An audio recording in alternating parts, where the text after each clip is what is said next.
Nobody wants you to know that there's over $65 trillion in hidden US debt all around the world. In 2023, it was reported that there was $65 trillion in hidden dollar debt, and that number is closer to 80 trillion now, according to some estimates. How on earth can the US economy survive this for much longer? Because that debt has nothing to do with us. It's actually our secret weapon against anyone who doesn't want to cooperate. You see, that hidden debt is just debt that other countries want to pay to each other using US dollars. Our government has nothing to do with these dollars, and neither does our Federal Reserve. And the reason why this is even possible is because of World War II. When the US dollar took over the world after 1945, other countries like Japan, India, Australia wanted to trade with each other, but they didn't want to use their own currencies, which were quite weak. They actually just wanted dollars. So they just started creating these IOUs promising to pay each other in dollars once a trade was completed. Even though the Federal Reserve didn't print the money, neither did the government. So that's $65 to $80 trillion that all of these countries owe each other outside of the US system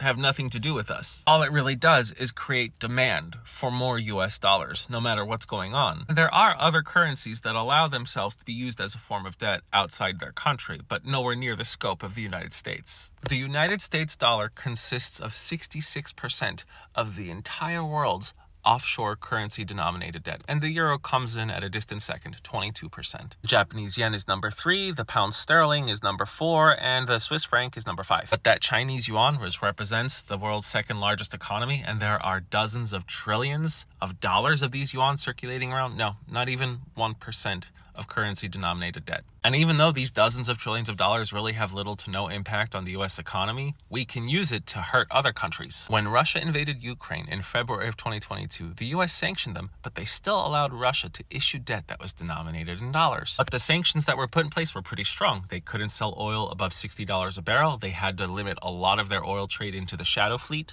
Russia was forced to sell their oil to China, India, and other countries for a much cheaper price. And of course, Russia was kicked out of the SWIFT network, which is the international dollar payment system. But Putin himself was sitting on several hundred billion US dollars. They had a lot of oil and gasoline in reserves, and they were very rich in these commodities that they could exchange for some kind of profit. And of course, Russia was able to make these IOUs to other countries and firms in US dollars. But that all ended in June, when finally the United States said, nope, you can't issue debt in American dollars anymore. And then there was a huge run on the Russian banks. And whatever exposure Russia can get to US dollars has become much slower and much more expensive for them, which is slowing down their economy. And in August of the same year, America went to China and said, hey, if you don't start sanctioning these Russian firms, then we're not going to let you issue debt denominated in our currency anymore too. And immediately China said, okay, fine, we'll listen to you. And 98% of Chinese banks no longer accepted Russian payments because China's entire economy centers around the usage of US debt and US dollars. So whenever anyone tells you that, oh, US shadow debt is going to crash the economy, please ask them to explain to you how. Ask them who issues this debt and who has to honor it. Ask them what a foreign exchange swap is, because that's pretty much what we're dealing with. If you want to know more about this topic, I spoke at length about it with Chad Scott on my main channel. I am the Geo Husar, and you should always challenge dreadful conclusions said with the utmost confidence. Thanks for watching.